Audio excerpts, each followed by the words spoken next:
If you've been struggling with bladder leaks and urgency, frequency, having accidents, and this is really taking over your life, well, I want you to know that about 50% of women experience this at some point in their life.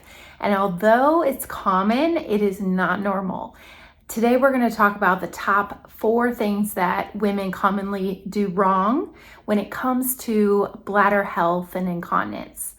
My name is Dr. Dawn Andalone. I'm a pelvic floor physical therapist, and I've worked with thousands of women that have been struggling with some sort of pelvic floor concern like bladder incontinence. And today, because I hear this all the time, the things that women think are going to help their bladder problem, when in fact it actually can continue to make it worse, if not just not solve the problem. And therefore, it's important to talk about this stuff because there's a lot of information on the internet about what you should do for bladder leaks or help your pelvic floor muscles. But I find that women that come to me many times are struggling with the same sort of issue. So I want to share this with you.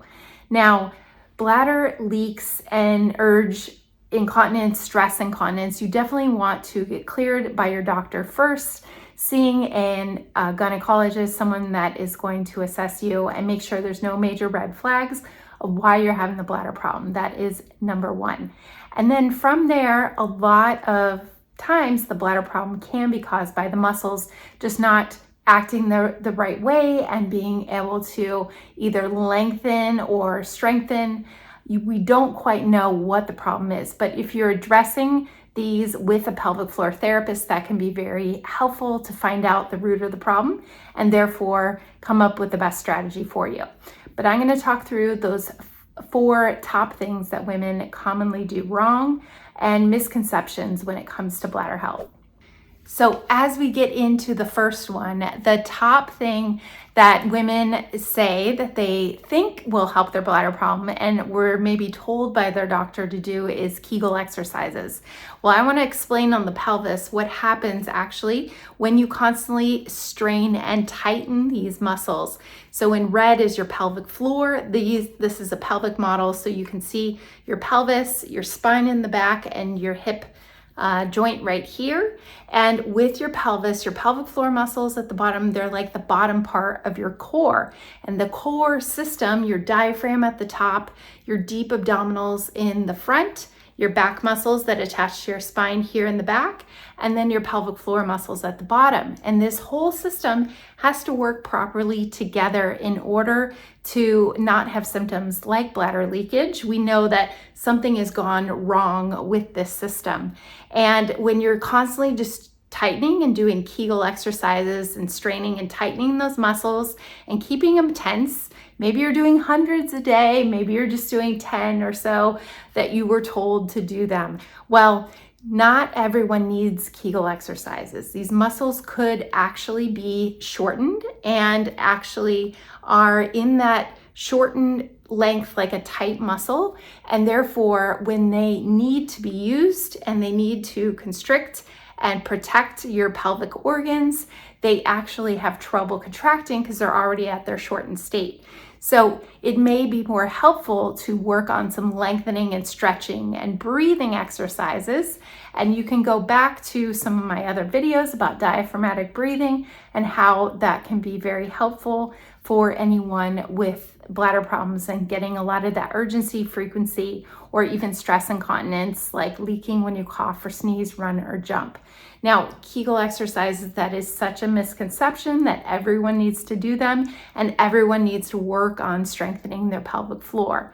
So if you have tried any of these other ones that I'm about to mention in this video and you've been doing this for a while, but your bladder problem is not getting better, or in fact it's getting worse, or it's been now maybe 4 to 6 weeks, you've been trying to do that and you just haven't noticed a change, well, that's to tell you that you probably don't need Kegel exercises.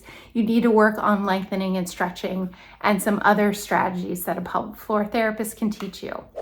Okay, second thing is stop limiting your water intake. Many times people think that if they just don't consume as many beverages, don't drink enough water, they will actually not go to the bathroom as much. Well, when you're drinking good fluids for your bladder that are constantly flushing out your system and helping your bladder function, your brain and your body will get used to that being your norm. Now, in fact, the first couple weeks you increase your water intake, you may notice that you're going to the bathroom more often. But adding something, if you are exercising and adding something like electrolytes into your water a few times a week, that can also help limit how many times you're running to the bathroom. It can help your system actually hold on to the good stuff and the electrolytes and therefore flush out your system. But when you're dehydrated, your bladder will be stimulated more often and you'll feel like you get the urge more often to go to the bathroom. So don't cut water. There are some things that can be very irritating to your bladder and cause that frequency and urgency over and over. And those are citrus foods or drinks, highly carbonated beverages, even sparkling water, which a lot of women drink. Carbonated beverages, we all know that coffee does make you go to the bathroom more, but even other caffeinated beverages like tea or Red Bull, things that you're drinking out of a can, those can stimulate your bladder, as well as even artificial sweeteners is another one too. So cutting those and limiting those, if you're constantly getting the urge to go to the bathroom, those can be very helpful. I also tell my clients that run and exercise, maybe cut those out about 2 hours before you go do your workout if you're having a lot of problems with leaking with running or jumping or any kind of exercise. So those are bladder stimulants. But general consensus, don't cut the water. If anything, make sure that you're drinking half your body weight in ounces of water is a good, healthy amount. Great for your skin, great for your joints, and also just a healthy thing to practice that flushes everything out, and you'll actually feel a lot more energetic when you're not dehydrating your body. So number 3 thing that women constantly do wrong is they get on this habit of holding their bladder, holding their urine for longer than 20 to 30 minutes at a time when you do get the urge. Now, this can develop some bad habits over time, and I see this a lot in teachers or nurses, people that might have a long shift and can't quite take as many breaks to go to the bathroom. But it's very healthy to be able to empty your bladder every 2 to 3 hours. If you're going more often than that, then yes, that's an issue. And we have to look at what you might be eating or drinking that could be stimulating it, and also that your muscles aren't able to control that bladder urgency and frequency, and some other things are contributing to it. But if you are during the week, you notice that you're holding for a much longer period of time because you're working and your body gets used to that. You're going to develop tense and tight muscles like I talked about with the Kegels, and your muscles will get used to that, and therefore that can be irritating to act like you're having a constant urge and frequency bladder problem later on in your life. So healthy bladder habits, go to the bathroom every 2 to 3 hours is normal. Then last thing, so number 4 is that you're actually sitting down all the way on the toilet to go urinate. Now, for women that tend to squat or hover over the toilet, maybe they don't like public restrooms, I get it, but put paper on the seat, do something you can actually let your muscles relax, and your pelvic floor will relax fully when your cheeks are all the way down on the seat. And this way you can also not have this extra tension in your muscles as you try to urinate. And some women over time will develop that difficulty with being able to void all the way. And they may feel like they have to sit there for a couple minutes after they stop urinating, and then it starts again. Well, that tells me that your muscles aren't fully relaxing. So practice a few deep breaths and make sure you're sitting all the way down on the toilet. That will create good habits so your pelvic floor muscles can relax fully, and that way you can empty your bladder fully. It's great for your muscles, great for your bladder.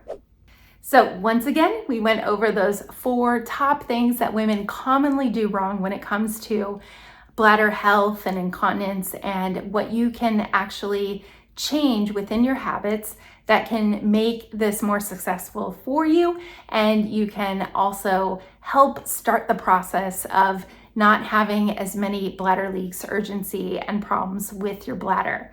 So if you found this video helpful, I would invite you to hit subscribe. We release videos every week, and you'll get updated when we release new videos all about women's health topics just like this one, and as well as some other exercise videos too. So I hope you learned something. Make sure that you're screened by your doctor if you are having any bladder problems and constant leaks, and then these videos can be helpful for you for some tips, and also seeing a pelvic floor physical therapist.